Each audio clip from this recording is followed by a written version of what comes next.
Welcome. Jumping into Premiere from the Media Composer interface can be a little confusing at times, but actually the Premiere interface is super flexible and really easy to customize the way you want it to. Premiere doesn't have like hard-coded modes that you can switch the sequence and switch your interface into. It's basically designed around the idea of panels and the ability to move and place those panels wherever you want on the screen, and then create a grouping of those panels, which we call a workspace, and treat that workspace layout as a specific tasked layout for any type of job. Let's jump into the interface. I'll give you a quick overview. So over here in Premiere, to start with, I'm currently on the Edit tab up at the top. There are these special hard-coded panels for both import, edit, and then for export as well. But for this video, we're going to stick to the edit workspace or the edit interface that we're working in here.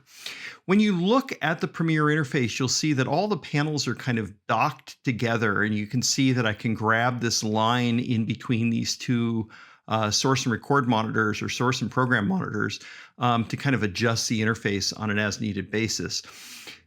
Each of these areas on the screen, the source monitor, the program monitor, the timeline that I have open or sequence that I have open, the project that I have open, as well as these additional tabs that you see here, these are all panels. Now, panels are placed in the window menu, and you can see by the checkboxes which panels I currently have open. If I need to get to the markers panel and I don't happen to remember where I have it docked, I can always come in here and select it, and that will take me to that panel so that I can then start working within that panel.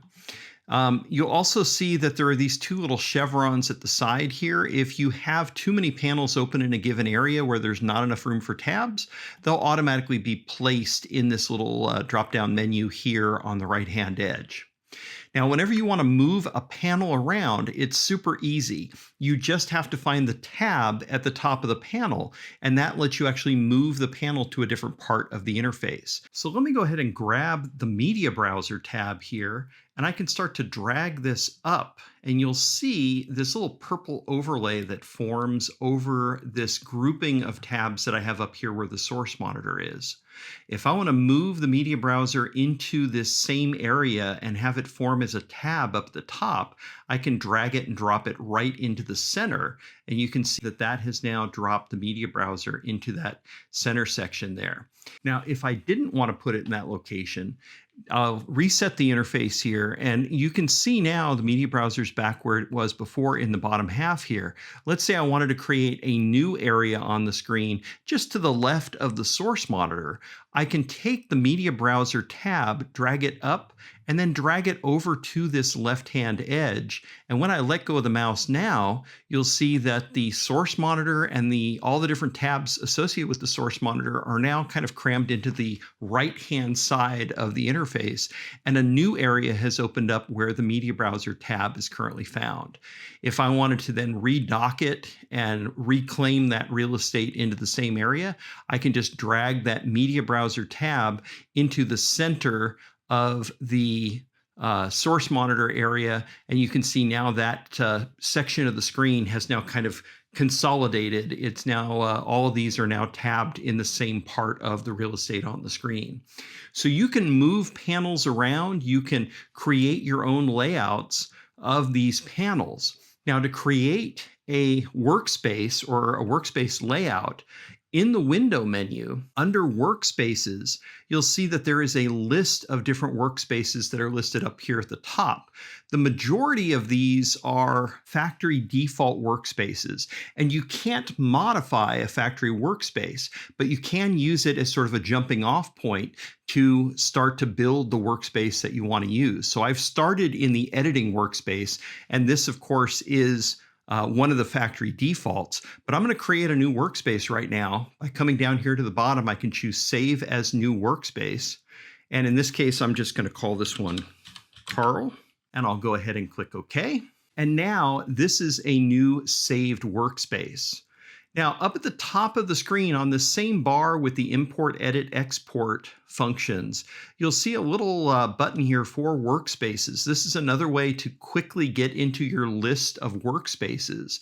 And more than that, I also like to show the workspace tabs in this little segment that you see up here at the top. So this is something that I can shrink down or grow so that I have kind of at my fingertips a bunch of different workspaces to pick from.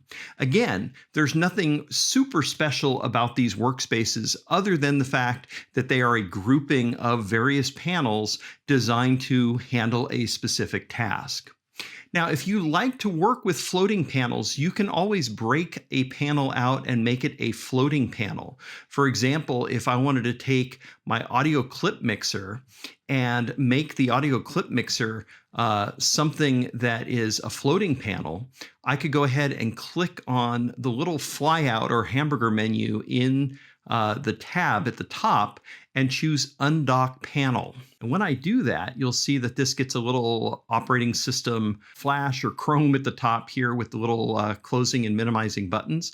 And now I have a floating panel over the top of my screen real estate.